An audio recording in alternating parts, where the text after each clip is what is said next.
So let's talk about your dream RPG. If you were given an infinite budget and you could pick any developer in the world, what type of RPG would you create? This was a video that I saw from my guy D Ziller. Go and check his channel out. It will be linked in the description below. But yeah, it's essentially just trying to go through and build like a step-by-step process or a dream scenario, lay out exactly how you want the story, how you want the gameplay, the combat, like what you want this thing to feel like. And yeah, so let's go through and build my dream RPG. And I want to hear yours in the comments below. And if you want to follow this specific structure, feel free to do so or create your own. I just want to see y'all's build. What is your build that you're crafting for your dream role-playing game? So first, before we do anything, we gotta figure out a boilerplate, like a simple pitch to get this game greenlit. What is the one sentence pitch that you're gonna use to get your perfect RPG, your dream game off the ground? And my pitch is pretty simple. Mass Effect meets Mafia. So very simple there. Just Mass Effect meets Mafia. I feel like that's a simple enough statement to perk up some ears, make people kind of go, oh, yeah, okay, let's listen a little bit more to this idea, because it is kind of wild to think about. We really just don't have anything like that at all. We really don't have any mafia-based role-playing games out there in the AAA sphere whatsoever, where you're making decisions and having any real agency over the narrative. And it's like, I've always thought that's so crazy, where being a mobster, being a mob boss, it's all about making hard decisions of who to cut off, who to whack, who to trust, who not to trust, which score to take, which score to pass on. Oh, I don't want to cross over this other mob boss who runs this territory, keeping things copacetic amongst the family. Like, all of these decisions that go into running a criminal enterprise. And she's like, no, there's nothing like that at all in the game space. I just think that is crazy. The second thing that we're going to figure out here, which I think is a little bit more difficult, which, I mean, I guess if you're given a blank check, infinite budget to make anything you want in the world, it's like, okay, well, just go with the most photorealistic Naughty Dog style, Rockstar style video game, which I think actually Rockstar is an interesting example, because they, while it's obviously very close to photorealistic, they also have a stylized element to the art style that they're going for, and it's a very distinct look. It looks very Rockstar. Like, you know a Rockstar character, you know a Rockstar game when you see a Rockstar game. And I'm trying to think of, like, I don't want to, that's a very simple, very easy answer, but if I had to pick just one specific art style that I'm looking for, it's maybe something a little bit closer to like a modern day Def Jam Vendetta, Def Jam Fight for New York. And I mean, I guess you kind of have a somewhat close example of that with Def Jam Icon, but there is something about Def Jam Icon's art style that I really do like, and I can't necessarily put my finger on it. I love the clothing technology, how it sways and moves, how the chains sway in combat, and there's just, I don't know, there's something about this. I know that people are sour on the PS3 gritty, grays and browns and drab color palettes, but there is something about this that I just, and maybe it probably is nostalgia, but I look back at this and it does have like a distinctive flair to it that I'm like, yeah, I would be so down to see, an entire RPG with that sort of art direction, that sort of visual sensibility, that visual language being applied to it. So let's say 50%,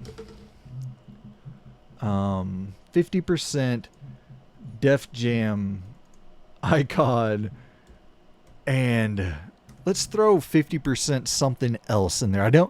I don't think that's like exactly what I'm looking for, but that there's definitely something within that is a striking sort of. I dig Def Jam Icon's art style a lot. I know that game gets shit on, but I really do dig that direction that they went in. It looks like the ATL, the movies of that era, the kind of even I think to stuff like Hustle and Flow, but even stuff like, oh man, what is the name of that movie? It's if you were buying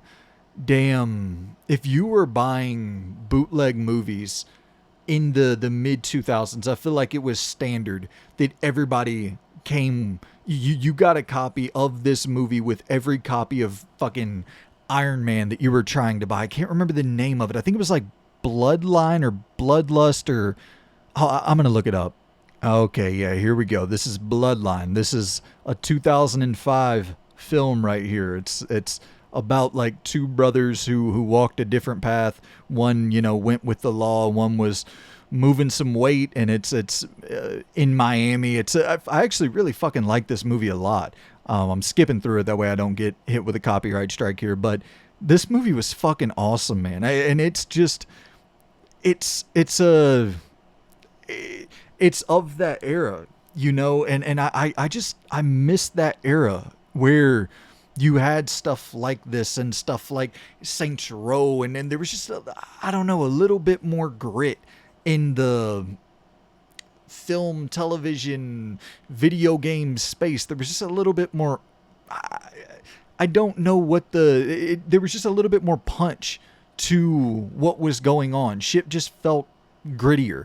And I think that once again, when trying to find some sort of art style, I think that I'm looking for something gritty, but also something not. It doesn't have to be just hyper realistic and solely focused on realism. You know what? A perfect fucking example right here. Gungrave, the anime, and even Gungrave Gore that came out in 2020 or 2021 or whatever.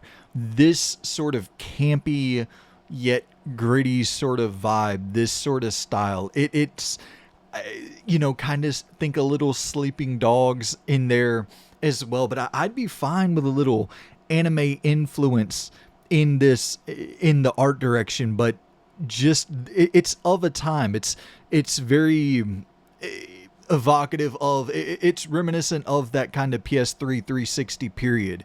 And yeah, I don't know. I feel like we're creeping closer and closer to people being really nostalgic for those times. I'm definitely feeling more and more nostalgic for that time period. And yeah, so let's say 50% Def Jam Icon, 50% Gungrave. That's a winning formula, right? Combining those two, that's like, without a doubt, we're going to make back our $500 million budget with those two as like our key. Hey, we're pointing to that. If you like Def Jam Icon and Gungrave, then you're going to like our game. That's appealing to a lot of people, right? Def Jam Icon, the game that killed the series, that was selling millions and millions of copies and everybody loved, and yeah, sounds good. Sounds like a good pitch. But of course, we also got to figure out, not just tonally what it's going to look like and the art style for what we're going for, but we got to figure out tonally what we're going for, just with our overall narrative. Like, we got to build out this story and figure out what direction to take it in there. And I listen, I mean, I know I've talked about The Sopranos too much as of late, but I just got finished with my rewatch of The Sopranos, and it's on my mind a lot. I can't stop thinking about it. I think it's one of the greatest pieces of entertainment in the history of entertainment. And like, to me, I think what makes The Sopranos so impressive is that at the heart of this story, it's just a family drama. I mean, I would say like 70% of it is a family drama and 30% is a crime drama, and I think that it's a story a lot about this, Tony Soprano, this big, scary motherfucker who is feared by pretty much everyone, respected by pretty much everyone, but also like within his own family, there's a bit of a weird dynamic there where he worries that their respect for him is more based around fear than love and admiration. So he's trying to be softer with them and find that side to show them while still being ruthless in the street. And it's just a really, really fucking heartfelt. The entire story is about him struggling to keep his family together. And we don't, like we saw a little bit with Michael in GTA 5 struggling to keep his family together, but I like a scaled back style of experience. Like I like the idea of something that is very much rooted in the family dynamics and a small town that you're trying to run a criminal enterprise, but not like a big part of The Sopranos as well is that they are always like they got money, no doubt, but they don't really got money. There's a lot of like doing small time jobs to hit the DVD truck and going and getting fucking like doing these very jobs that aren't paying big bucks, but just to keep the family afloat, just to, you got to have one of your dudes who has a gig out there. You're paying him to do something. So go put him on a job to do something, even if it's really not doing much of anything for the family. You just got him out there making ends meet and moving and shaking a little bit. And there's just a lot of small time hustling going on in The Sopranos. And of course there's bigger shit, and you want to have the bigger shit be the big crescendo moments of the game, but you got to have the smaller beats in there as well. And I think that slowing down, because like when I go back to Saints Row 1, it's you put your foot on the brake a good bit. It's not it's not going Saints Row 3, Saints Row 4 insanity. It's block by block crime drama. And I would like to infuse that crime drama in there with the family dynamics, maybe being kind of a burnout dad. What was that that movie that just came out with not Andy Samberg? I'm forgetting the fucking name. Damn it. Hold on, I'm going to look it up. Okay, yeah, here we go. It's Simon Rex. It's a Simon Rex movie from A24, and the entire movie, like it's just he's kind of a burnout trying to get his shit back together, a failing relationship, and just not really keeping it together in any sense, but like slowly over the course of the movie, just getting his shit back together. And I don't know, it's a story like that. You don't see often. You know what I mean? You don't see, there's a lot of hero roles. You're going to be the guy that saves the universe at the end of the day. And maybe there, you have elements of that in there. You're the guy that's keeping the family glued together. You can play that Tony Soprano role where you are the guy that's the glue guy, the reliable guy.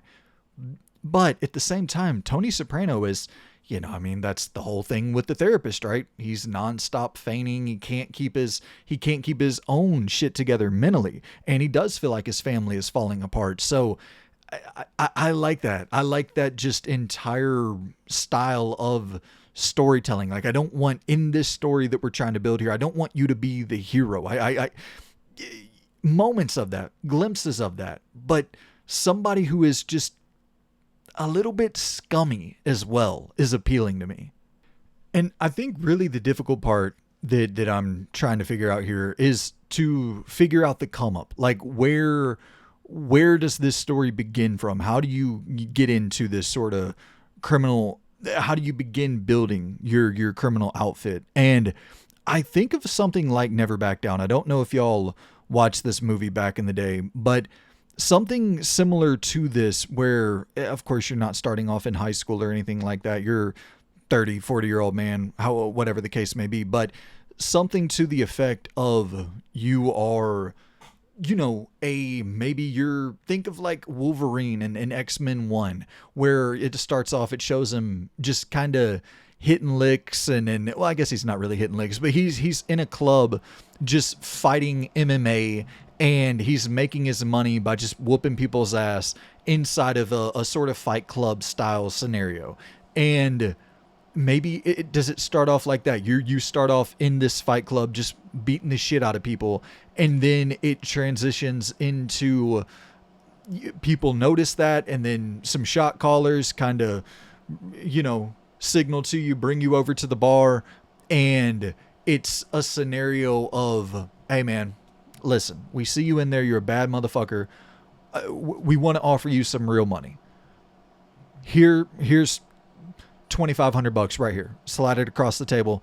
We'll give you $2,500 now, $2,500 after the job. We just need you to be the getaway man, and if anyone starts rushing in, we need you to handle that.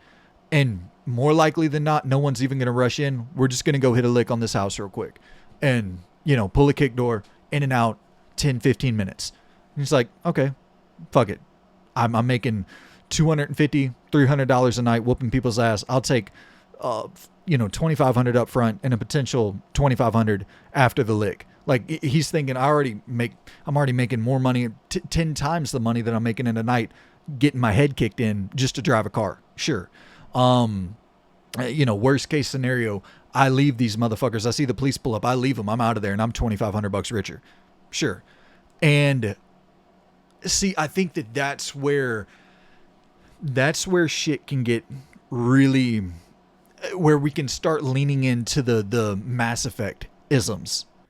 And, say it's a scenario where you're sitting outside and kind of, thinking like Spec Ops The Line as well, where it's active agency through gameplay as well. Not just like a dialogue wheel pops up, you make a decision.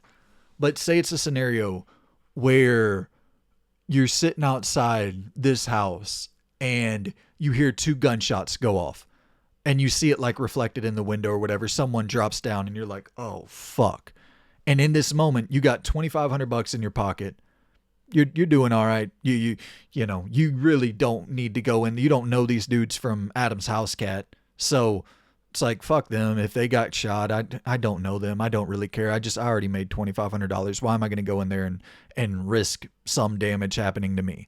And so it's, you have the 2 options, but it's just real-time gameplay. Nothing pops up on the screen. Nothing's telling you to do one thing or the other. It's just you choose in that moment. You drive off.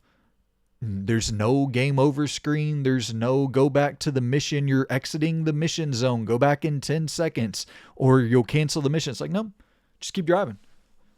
And you keep driving, and then a little marker pops up on your map and it shows you where to go back to get to your house. And like, that's the first mission of the game to set the tone of like, okay, so you're telling me if I would have just went in there, something completely different could have happened and would have happened if I just kicked the door in. And it are the people that sent me here to do this job, did they get shot? And now am I 2-on-1 or 3-on-2, whatever the dynamic begins there? Like, am I fucked? Am I shot? Like, what happens there? And it's just these scenarios of what if I did this? What if I did that? But just real time, on the fly, you pick what you're going to do, what you're not going to do. So I really don't know in terms of percentile, strategizing here for my pitch meeting with damn Take-Two or whoever the hell I'm pitching this to. What do I say? Do I say 25%? Never back down? I don't really think that there's a whole lot of never back down in there, but let's say 25% never back down, 25% fucking Mass Effect, which tonally really not much going on Mass Effect wise. We're not in space whatsoever. And then I guess really 50% Sopranos is more so the thing I'm going for here. Is I want that to be the main thing. The Sopranos, that sort of vibe, to be the main kind of touchstone for what we're going for narratively here. All right, but let's talk a little bit about customization. Let's talk a little bit about, I mean, that's what you're looking for in RPGs. You're building your player and picking play styles and all of these different things kind of mesh and blend into customization to some degree. And like when I'm thinking character customization, I am once again, you go back to your Def Jam Fight for New Yorks and going in there and having all the different shops and picking your clothing and picking your jewelry and throwing your hat on with different styles, throwing the bandana on with the hat on top, and like all of these different sort of systems at play here for just how you want to deck out your character, how you want to look, how you want to dress, how you want to be presented. But I also think something like Saints Row, where you have the 5 different options for your voice that you can go through and select, and I just having, because you, in my opinion, it's not mandatory for a role-playing game, but I love being able to go in and kind of build out my character however I see fit. And I even think like the Saints Row reboot, which I have running on screen right now, I think that had a pretty damn good character creation suite as well. I obviously not the world's greatest video game of all time, but in terms of the character creation and just the options that it was giving to the player, I appreciated that, and I think Saints Row has always had just such a great character creation suite. So I'm thinking a lot of that, a lot of Def Jam Fight for New York in terms of just the appeal of or the appearance of your character. But I mean, beyond that, I think role playing games are obviously you want to play differently. I would like to pick up this game and have it play differently than the way you play it. And when we talk about it, you're like, oh, well, I kind of took this build and I did this specific thing and I had this specific upgrade. And, you know, that's when I really do think to something like Sleeping Dogs of like the pinnacle, the pinnacle of it felt so emergent where I'm going to the dojo and I'm actually having to practice my moves. And once again, with your backstory of being a mixed martial artist and being an underground street fighter, and you're already maybe out the gate kind of Jade Empire style. You pick a little bit of your backstory, a little bit of your fighting style, and you have this baseline set of moves. So say you choose to be a wrestler. Out the gate, you have some mechanic, R2, and then you hold down on the right analog stick and you double leg takedown your enemy in combat. If you have a baseline wrestler build, and if you are a Muay Thai fighter, you hold L2 and up on the right analog stick and you go for the clinch. Like you try to get people in the clinch, and then you can like throw knees and, drag their head down into your knee. And you have some of those Muay Thai abilities, and just depending on your kind of background that you choose from the get-go, you have this basic sort of setup for your skills. And then you get to do the whole Sleeping Dogs thing of going in there, training, learning new moves. But each dojo caters specifically to what you do, or I guess you could kind of branch out a little bit, but it would be cool to like you pick a baseline play style and then you just master that thing, and you can branch out a little bit, but there's some sort of ceiling where you can't go beyond a certain point depending on what you choose. But even here, you look at the car customization, you gotta have shit like that in a gangster game, and I don't want it to get silly to the point of you're rolling around in Lambos that are sitting on 32-inch rims. And I really don't want to roll around in fucking $300,000-$400,000 cars in general. I do think some sense of keeping this story about coming up and becoming a millionaire opposed to becoming a 100-millionaire billionaire style thing. Having that, just keeping the family afloat is very crucial to the story that I'm trying to concoct here, where you never want to feel like you're doing too well. You never want to feel like you're too good for doing a small time job and just, kind of hitting a little lick that isn't all that profitable, but you just constantly need that money coming in. And so, yeah, I mean, gun customization, all that shit, you need all of that in this style of role-playing game that I'm going for here. All right, so I got for the customization our stat tree here. I got 25% sleeping dogs. I should be adding commas here after the 25% sleeping dogs, 30%, I didn't write it in, 30% Def Jam, and 45% Saints Row. So once again, leaning into Saints Row, just the breadth of customization options and just how much you can really customize in that world: character, clothing, cars, jewelry, guns. Saints Row has so many awesome customization options. But customizing your move set like Sleeping Dogs and Def Jam, and then the level of detail in the clothing customization for Def Jam, specifically Fight for New York. But we got to figure out combat. That's, gameplay, combat, whatever you want. Maybe I should title this more gameplay than just combat, but just figuring out the structure for how this thing is going to play is obviously the most important element to all of this. And when I'm thinking gameplay, of course, your mind is going to, once again, when I said Mass Effect meets Mafia, that's a pretty simple, basic template for what we're striving for here. But I also think to something like Kingdom Come Deliverance 2, just in terms, once again, of slowing this shit down. Quiet moments, taking it in, more of a simulated kind of feel.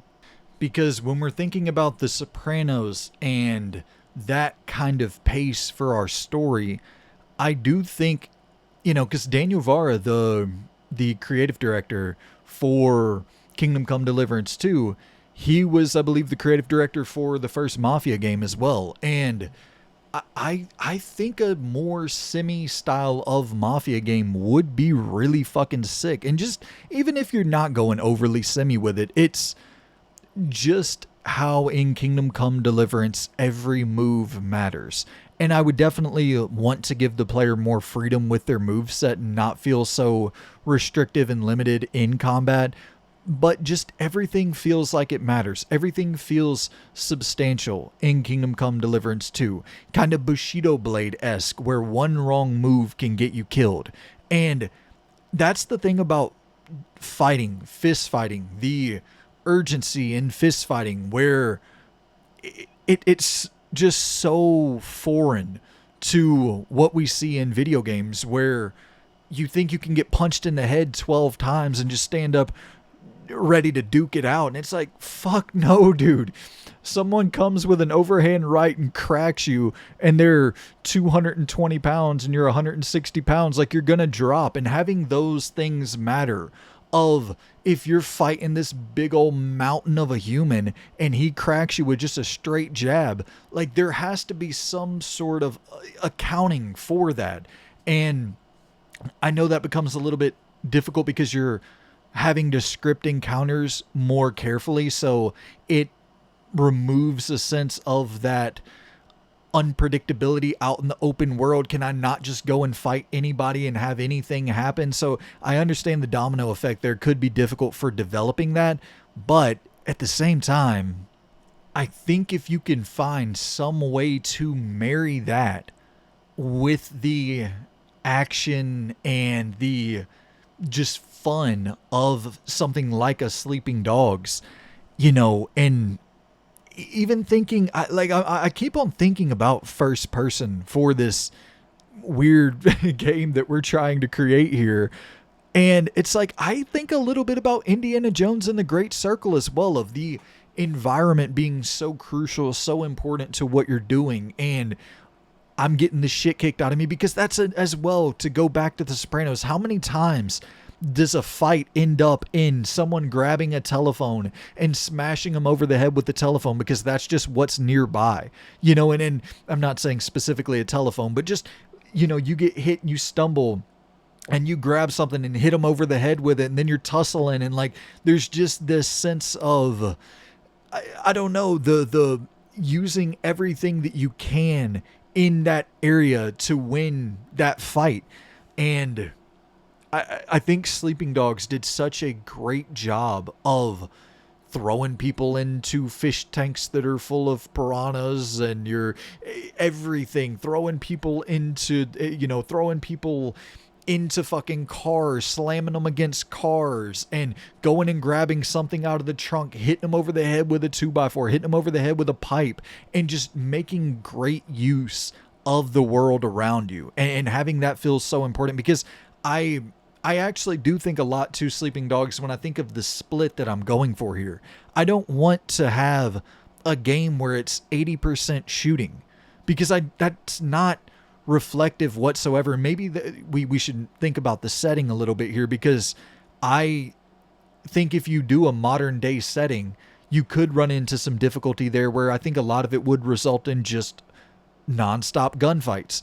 And because that is a little bit of what people think of today with crime culture, even though I think that's often way overstated. But there's a lot of shootouts and a lot of gang violence and this, that, and the other. But it's also like there's still not to go too much into it, but there is just still people moving weight and trying to avoid that shit at all costs. There is still people who are just hustling, and they might have to kick the shit out of someone. They might, but it's not always trying to escalate into this crazy shootout, high speed chase. Like, once again, not trying to go over into it here, but you don't want to get caught. You don't want to end up on the news. You want to sell your shit, do your hustling,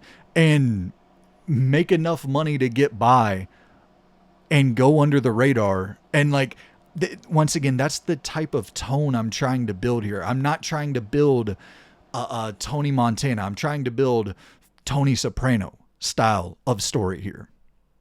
But I think an active ingredient into this gameplay concoction that we're trying to work with here has to be a little bit of the UFC games. You know what I mean? Where I do want this thing to get a little bit involved mechanically, where it's weird fucking button combinations and doing unorthodox things that aren't just, centered around pressing square to attack, pressing triangle to counter. And then if that is some sort of fundamental basis, like that's sort of a fundamental basis for the UFC games as well. It's like, yeah, you're going to jab with square and you're going to do a leg kick with circle. Having that there is fine. But I do, as we were talking about earlier, having kind of that weird Jet Li Rise to Honor sort of feel. Star Wars Obi-Wan for the original Xbox, where I'm fucking with this analog stick and going in for takedowns and going in for clinch moves and trying to, send directional shots at my opponent. If I want to do a head kick, I have to remember some button combination for that. Like, it needs to be somewhat difficult. I don't think the game should be challenging at all. Like, I don't give a fuck about that. But to be able to do the cool shit in the game, there should be some challenge and reward of figuring out how to pull off the coolest shit you can do in this game. But I think as well to something like a Shadow of War, Shadow of Mordor, or whatever. And I think to the idea of some sort of bounty system or some sort of, you're dealing with a gang rival and they put $100,000 on your head.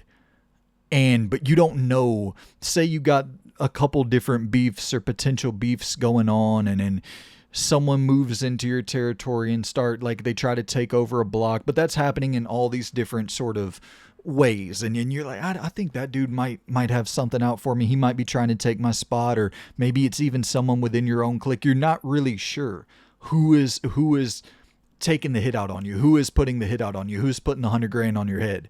And I think that it would be sick as fuck to have some sort of system where it's like, once again, you as the player doing a little bit of deductive reasoning and going, okay, that dude's been acting a little bit funny, and I know he plays pickup basketball on a Sunday.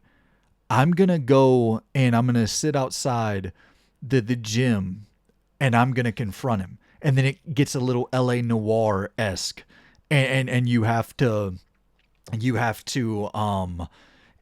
know, interrogate him. And then maybe there's some meter or some system that pops up there to introduce of how likely they are of being completely full of shit when talking to you. And there's different ways of rolling all that out, but I like that idea of, okay, maybe you can't get directly to the guy that you think put the hit out on you, but so instead you find his minion, and then they're outside the nightclub that he runs in, but you know that minion runs with that dude. So you go and confront the minion and you whoop his ass a little bit and you finally get him to talk, and he tells you where the leader might be. And then you're like having to stake out, and you call your dudes to kind of go and run their routes, and you call the dudes to go and kind of line up and then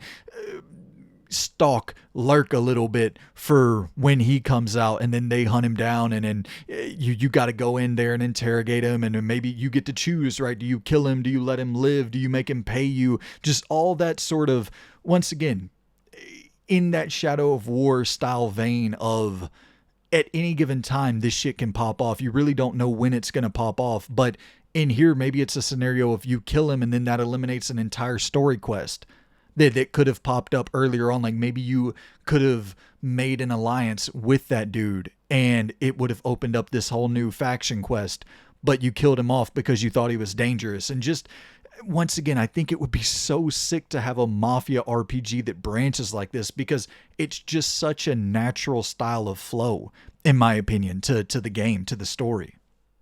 So I jotted down for our gameplay percentages here, 4 games splitting kind of 25% across the board: Kingdom Come Deliverance, Sleeping Dogs, Shadow of War, Shadow of Mordor, whatever, and then the UFC games for a total of 100, but splitting 25% between those 4 titles. So the last thing that we would have to figure out is the developer, because once again, you're thinking infinite budget. You can do whatever the fuck you want, your dream role-playing game, but also let's make it fun. Like, let's not pick Rockstar. Let's not pick Hangar 13. Let's not pick developers who work within this space of they've already created Mafia or gang-related games. Let's try to think outside the box a little bit, and let's try to get to a combination of two developers to mold into one, to work alongside one another for this dream, just $700 million big budget blockbuster Mafia game. The first studio that hits my brain, funnily enough, as I kind of continue thinking about this as a first person game for some reason, over the course of figuring out what I'm looking for here, I'm definitely thinking a lot about a first person game, but I think about Techland, with Dying Light, and a studio who has made games that are a lot about movement and a lot about melee, but also they've made games where you can drive vehicles, they've made games where you can shoot guns, and they kind of have all of that in one with Dying Light. And so slowing that back a little bit more, and then I do think Two Machine Games as well, I think they would kind of be a perfect fit. I think Warhorse would be a perfect fit, but I think Warhorse is kind of obvious, as we've been talking about Kingdom Come Deliverance 2 a lot here. But I think that when you're thinking of like what you're going for here, you got to have the things that have to be done. You got to have choice and consequence that really matters.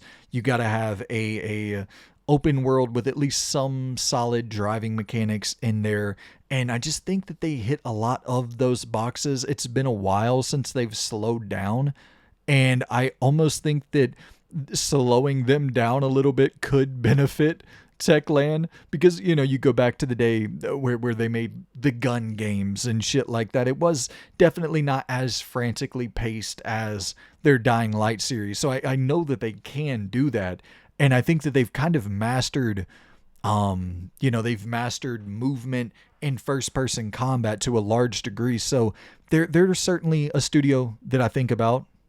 Listen, I mean, if you're telling me unlimited budget, pick anybody to do anything that you want, I'm Obsidian is probably number one for me right now. I'm saying, hey, get the guys who made Alpha Protocol and have them make whatever. I guess we maybe should have came up with a name for this game, but get the guys who made Alpha Protocol and make this damn game that I'm concocting here, and let's work alongside Microsoft for this $2 billion budget that I'm trying to give them here. And I just think Obsidian has leveled up to a crazy degree in terms of their combat, in terms of their just overall polish, which you have to have that. If I could get something like Alpha Protocol that is bigger, more expansive, and more polished, that's really the thing I'm going for here. And like, I think that one team alone could kind of make exactly what I'm looking for. But Don't Nod is another team, just coming off of Banishers and then Vampire before that, and something a little bit more like Vampire, I think would be what I would go for with once again, I don't know what the name of this thing is. We should have named it, but this game that we're trying to create here, something in that vein, something of that ilk. And I'm having a whole bunch of developers hit my head. I'm thinking of Sony Bend as well. They would be a great one, because they can make games with very solid driving, very solid shooting, so melee mechanics. Okay, so, I think I got my two that I want to go with here. And once again, we're in total fucking dreamland, so obviously this is never going to happen, but the two I would go with, Obsidian, obviously they're going to tackle the writing, they're going to tackle the branching paths, the agency, all of that shit, the choice and consequence, that's Obsidian's DNA. And then let's pair them with Sony Bend. Obviously, Microsoft and PlayStation, it's not like those studios are ever going to get a chance to work together. So in this perfect RPG that we're trying to build here, I think that combination of those two would be genuinely compelling, because it's something we'll never see. But that's going to be my perfect RPG. As you see on the screen before you here, where we're creating a gangster fucking a Mafia meets Mass Effect style scenario with an art style consisting of 50% Def Jam Icon, 50% Gungrave, and will sell 12 copies. A story that is 25% Never Back Down, 25% Mass Effect, 50% Sopranos. Customization systems that are 25% Sleeping Dogs, 30% Def Jam, 45% Saints Row. Gameplay is Kingdom Come Deliverance 2 with 25%, Sleeping Dogs with 25%, Shadow of War, Shadow of Mordor games 25%, UFC games 25%, and then the developer is split 50-50.